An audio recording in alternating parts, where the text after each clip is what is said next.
Hey everybody, how's it going? I'm Paul, I'm with the Dicey Review, and tonight we're going to be learning how to play the 1, 2, and 4-player game Football Highlights 2052 from Eagle Gryphon Games.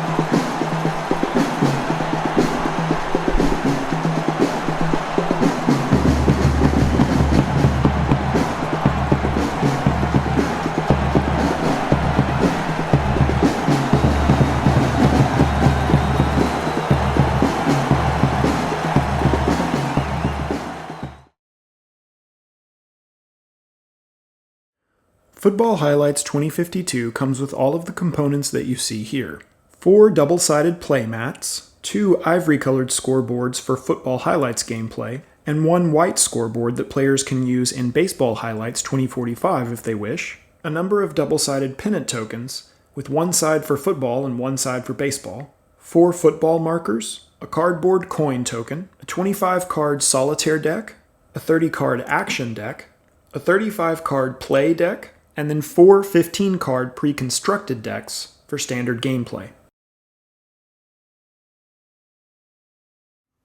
Now, it's important to note that there are a number of variants in the game that allow for more varied setup and gameplay options. In this video, we're going to focus on the standard game and just assume that this is the first time you've played.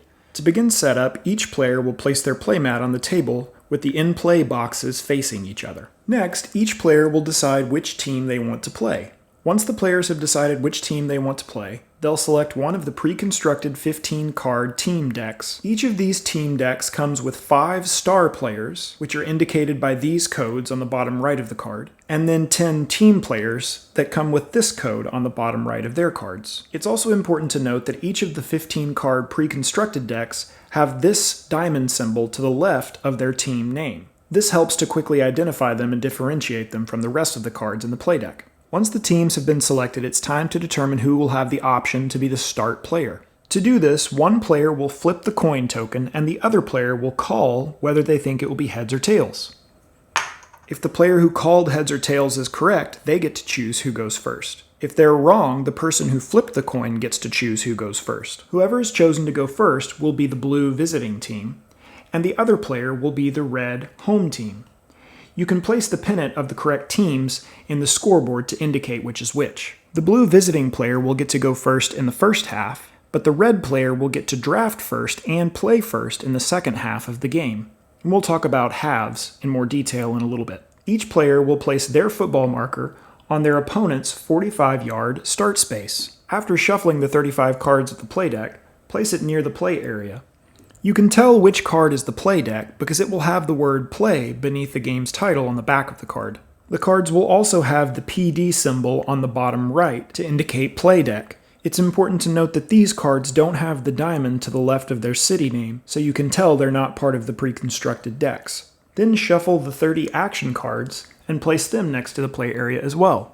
You can tell which cards are the action cards because they'll have the word actions underneath the game logo on the back of the card. And finally, each player will take their pre-constructed deck of 15 cards, shuffle them, and place them near the play area.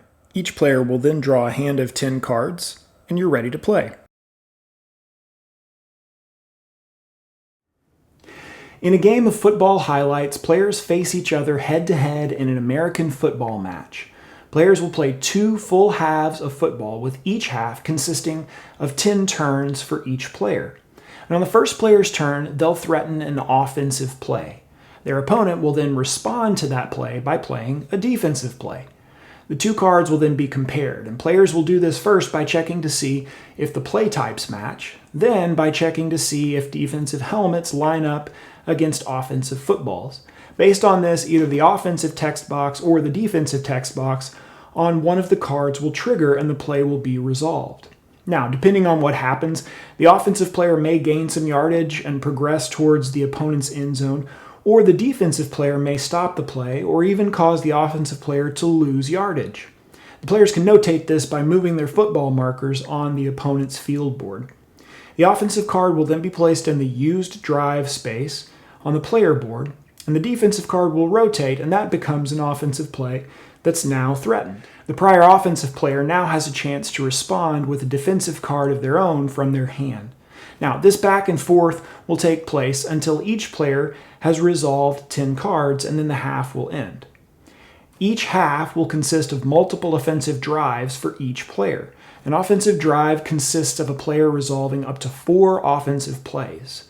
And if a player is able to move their football marker into their opponent's end zone area during a drive, they'll score a touchdown for 7 points. Players may also end their offensive drives by scoring a field goal for 3 points. A player's drive will end if they score points either from a touchdown or a field goal. A player's drive will also end if they're unable to score within 4 resolved plays. They could attempt a field goal after the 4th play. Now, after a player's drive ends, they discard any resolved offensive plays, place their football marker back at the 45-yard line, and start a new drive. After 2 halves have been played this way, the player with the highest point total is the winner. Before the start of each half, players are allowed to place 1 card aside face down as an audible. We'll go into more details about what audibles are and how they can help in a moment. It's always recommended to set aside an audible if possible. It gives you more options when you're playing, and it allows you to draw 1 extra card from your playbook. If a player does decide to use an audible for the half, after placing a card in their audible space, they would draw 1 card from the top of their play deck to replace the audible. After each player has selected an audible and placed it in the appropriate space of their player mat, it's time for the visiting player to start off the half by playing an offensive play. After the offensive player has played an offensive card and threatened this play, the defensive player now has a chance to respond. They can pick any one of the 10 cards in their hand to play in response, ideally one that matches up with the play type and matches helmets with the football. So in our example, the defensive player could respond by playing this defensive card. Then the offensive and defensive card would be compared to see what happens. After the offensive play is resolved, it's moved to the used offensive drive card space on the player mat. Then the defensive player's card rotates, and they now threaten this play as an offensive play. The visiting team would be able to then choose one of their cards to play as a defense in response to this new offensive threat. Cards in football highlights have 2 sides, an offensive side and a defensive side. Cards can either be pass plays indicated by blue with a P in the corner. They can be running plays indicated by an R and a brown color, or they can be maul plays indicated by a purple bar and an M in the corner. The offensive side of the card is indicated by footballs, and the defensive side is indicated by helmets. Plays in football highlights can be resolved in a number of different ways. We'll look at each example in detail. The first thing you want to check is to make sure that the play types match up. In this example, a pass defense has been played against a run offense. If the defense doesn't match up with the offense, then it means that the offensive player will gain extra yardage. We'll look at that in just a moment. If the play types don't match up, it also means that the defensive text box won't trigger. For instance, this defensive text box says the offense would gain no yardage if this defensive text box is triggered. But since the play types don't match up, the defensive player would not get to take this action. So in this example, the offensive card will trigger. And as you can see on this offensive card, there's more than one play that could be selected. It's the offensive player's choice which play they would like to run. In this instance, the player would more than likely pick the sweep for 25 yards. It's important to note that if the play types don't match up, the defense will be able to reduce the yardage of the offensive play for each helmet that's opposite the football. So in this example, the offensive player has picked the 25-yard sweep, and the defensive player has 1 helmet opposite that play. For each helmet they have, they would reduce the play by 5 yards. So in this instance, they would reduce this player's gain to 20 yards instead of 25. It's also important to note that defensive plays can have multiple helmets on one side of the field. So for instance, if there had been 2 helmets here, it would have reduced the play by 10 yards. As it stands, this player would gain 20 yards from this play being run. But since the play types didn't match, the offensive player is allowed to gain extra yardage. To determine how many extra yards they would gain, the player would pull the top card from the action deck, and then they would resolve the extra yardage for the play type being run. So in this example, a run play is happening, so the player would look at the top of the card for the run play extra yardage. In this example, it's 5 extra yards. These two sections are for resolving penalties or potential injuries, and we'll look at those in more detail later. So in this example, after gaining the extra yardage, this player would gain a total of 20 yards and then add 5 more. So they would move their football marker 5, 10, 15, 20, 25 yards. After doing this, the player would move their used offensive card to the used offensive card space on their player mat. Then the defensive player's card would rotate, and it would become a threatened offensive play that this player would now have to react to. Now let's say that this player responded with this defensive card. These two plays would be compared just like normal. So the first thing we would check is to make sure that the play types match up. Since these two play types match up, the offensive player wouldn't get to draw for extra yardage. So the next thing we compare is the area of field. If the defense matches all of the footballs with helmets, then the defensive text would trigger. In this example, the defensive play doesn't line up against the football. So the defensive text wouldn't trigger at all, and the offensive player would simply be able to resolve their play. Once again, it's important to note that if multiple plays were on the card, the offensive player could choose which one they want to trigger. So in this instance, the offensive player would simply be able to resolve the top of the play for 10 yards. It's important to note that this play could have added an additional 20 yards if the last play in the drive had been a run play. Since this is the first play in this player's offensive drive, they would simply gain 10 yards. This player could mark this by moving their football marker 5, 10 yards on the opponent's field. The offensive card would then be moved to the used offensive card space, and this player's card would rotate and become a threatened offensive play. When comparing defensive plays to offensive plays in football highlights, there are situations where plays can partially match. So let's look at this play for example. The first thing to do is to compare the play types. The defensive player has played a maul defense. This type of defense matches both pass and run offensive plays. So since that matches up, we next check the areas of field. The helmet doesn't line up against a football here, but it does line up against the football here. So to avoid the defensive text box from triggering, the offensive player would have to select the play in the middle. Let's say that this player responded by playing this defensive play. We would compare the two cards just like normal. So the first thing we check is to make sure that the two play types match up. The defensive player played a pass defense against a pass offense, so the offensive player would gain no extra yardage. Then we compare each of the areas of field.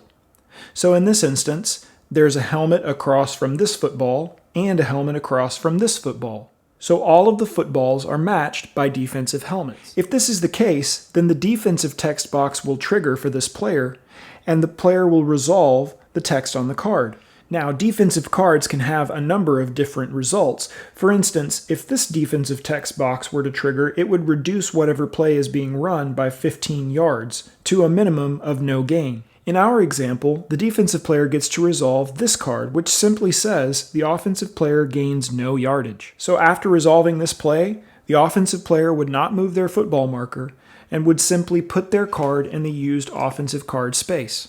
It's important to note that maul play types count as both pass and run plays. So they would match up against a run play on the offense or a pass play. So in this example, this defensive play would match this run because mauls are wild. To score in football highlights, a player either has to move their football marker into one of the two end zone spaces or score a field goal, which we'll look at in a moment.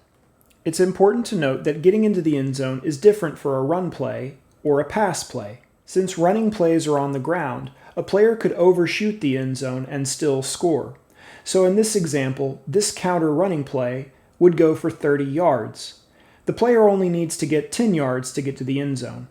But they would still score when playing this running play. They would go 5, 10 yards, and then the rest of the yardage would be lost after they score. Passing plays in this game, however, are in the air, so you can overshoot the end zone if you're not careful. For instance, in this example, this pass play would normally resolve for 25 yards. If the offensive player passed for 5, 10, 15, 20, 25 yards, it would go past the end zone. So in this example, the offensive player would simply not gain anything, and the play would be discarded. It's important to note that to score a touchdown with a pass play, the pass has to come down within the two end zone spaces. So for instance, if this mojo pass play only resolved for its base 10 yardage, the offensive player would move their football marker 5-10 yards, and they would land within the end zone, scoring a touchdown. When a player scores a touchdown or a field goal, they would mark their score on their side of the scoreboard. For scoring a touchdown, a player would gain 7 points. Then all of their offensive cards would be discarded, and their football marker would be reset, placing it on the 45-yard line. Now, let's look at how a player would complete a field goal.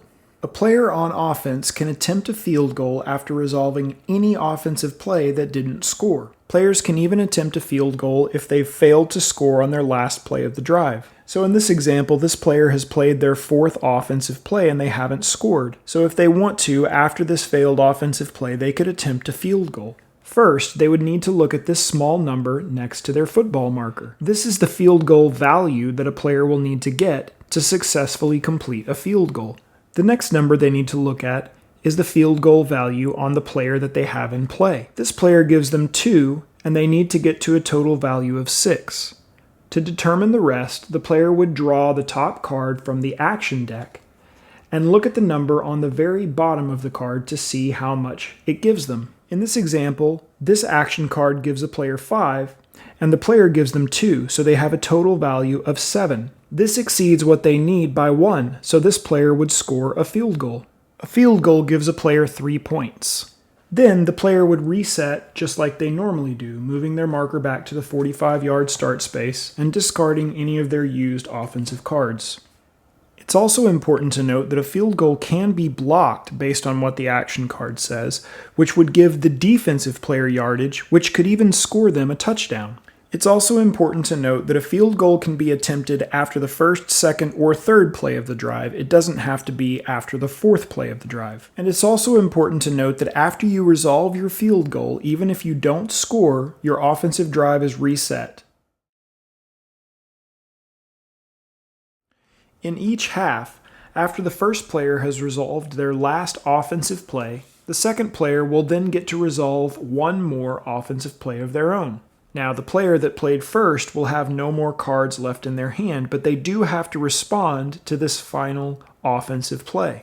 The player can do one of 2 things. They can either use the card in their Audible space if they still have it. So, for instance, this player could respond by playing this defensive play, or they could draw the top card of their playbook and respond with this play. At the end of the first half, players will prepare for the second half. At the beginning of the second half, there will be a 5-card adjustment draft for each player. Players will first gather all 15 of their cards, and then players will complete a pick and pass draft. To do this, each player is dealt 6 cards from the play deck. The players will select 1 card from their hand of 6 and then pass the remaining 5 to their opponent. Their opponent will pick one and then do the same, passing their cards to their opponent. After this has been done 5 times, the players will discard the remaining 2 cards that are left over. Each player will now have a hand of 20 cards, and they have to discard down to 15. They don't have to keep all of their starting cards, however. They can pick any number of their drafted cards to keep for the second half. After completing this adjustment draft, the home team, the player who played second in the first half, will be the start player for the second half. Both players will complete the same setup as they did for the first half, shuffling their 15-card playbook and drawing 10, and then playing 1 audible if they want to, and play will begin with the new start player. At the end of the second half, the player with the most points will be the winner. Players can use audibles to change what they're doing and better react to their opponent.